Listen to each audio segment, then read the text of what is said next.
So, how does any company, big or small, decide exactly how much stuff to make? It's one of the most basic questions in all of economics. And for the model we're digging into today, the whole answer really hangs on one single powerful idea. Let's break down the blueprint they all follow to land on that perfect number. Really think about it on a human scale.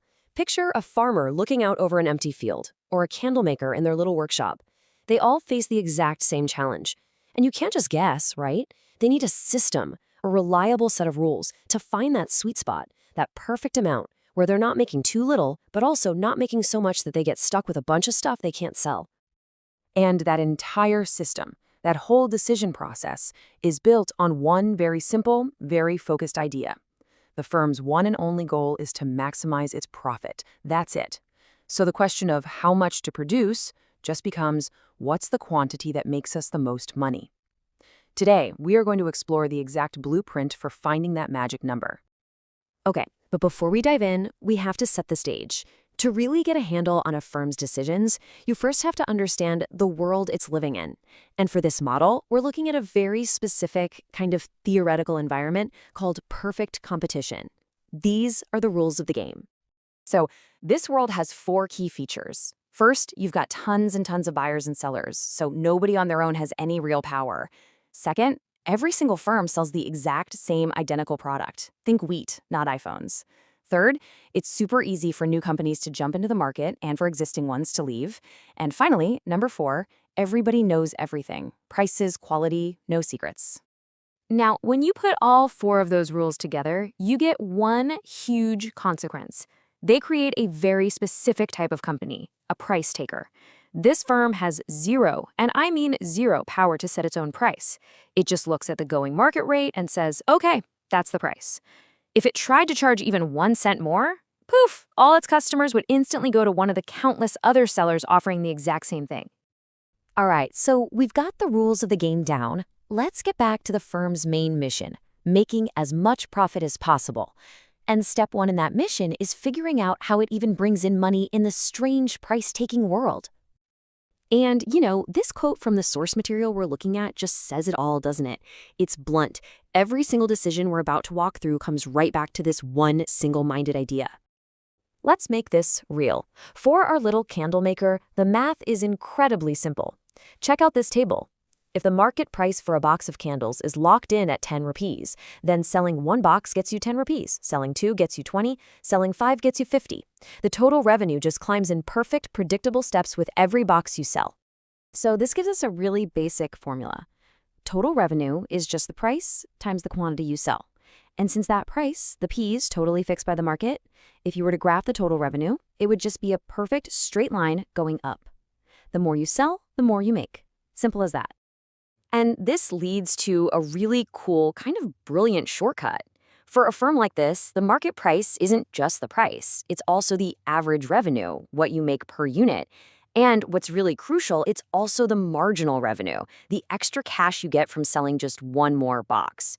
Think about it, right? Since you can sell as many boxes as you want at that fixed market price, each new sale adds that exact same amount to your total. Okay, so the firm has a handle on its revenue. Super simple. But what about the other side of the equation, costs? To maximize profit, which is just revenue minus cost, the firm has to follow a very strict 3-part decision-making process. This is its operating manual. And here they are, the 3 golden rules. First, the firm finds the quantity where the market price is exactly equal to its marginal cost. That's the cost of producing just 1 more unit. Second, it only counts if, at that exact point, its marginal cost is rising, not falling. That ensures it's a sweet spot for max profit, not max loss. And third, it always has to obey something called the shutdown rule. Now, this shutdown rule is a little different depending on your timeline. In the short run, a firm might actually stay open even if it's losing money overall, as long as the price it's getting covers the cost of the raw materials for each candle, the variable costs.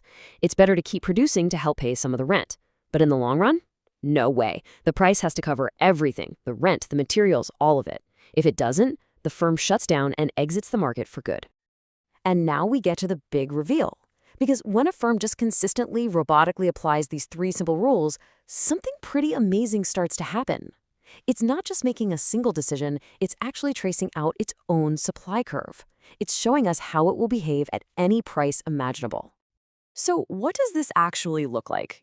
How do we go from these three abstract rules on a slide to a real tangible supply curve that economists are always talking about?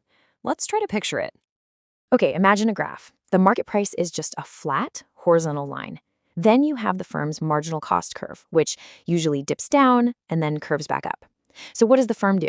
It just looks for the spot where that price line crosses its rising marginal cost curve. And bingo, that intersection point tells it the exact quantity to produce to maximize its profit. It does this for any price the market throws at it. And this is the real aha moment of this whole explainer. By following those rules over and over at different prices, the firm reveals its supply curve. Because the supply curve is just the rising part of its marginal cost curve, specifically the part that's above its shutdown point. It's not some abstract idea. It's a direct picture of the firm's profit-maximizing choices. So we've cracked the code for a single firm. We have its blueprint. But remember, the whole idea of perfect competition is that there are lots of these firms. So how do we get from one company's plan to the supply of the entire market? Well, the logic here is actually pretty straightforward. You just pick a price, let's say 10 rupees again. Then you go to every single firm in the market and ask, at 10 rupees, how many units are you willing to make? Then you just add all those numbers up. You do that for every possible price, and this process of adding up the quantities sideways is called a horizontal summation. And of course, the whole market supply curve can move around. If there's a big technological breakthrough that makes production cheaper, the curve shifts out to the right. If input costs like wages or raw materials go up, or the government adds a new tax, the curve shifts left. And obviously, if more firms decide to enter the market, the whole supply curve shifts out to the right because there are just more producers. So there you have it. That's the blueprint for how a firm survives and even thrives in a perfectly competitive world. It's a really clean, logical, and powerful model. But it leaves us with a huge question when we look at the real world, where things are rarely perfect. What happens when firms actually have the power to set their own prices, when they're not just price takers, but price makers? Well, that's a whole different ballgame, and a story for another explainer.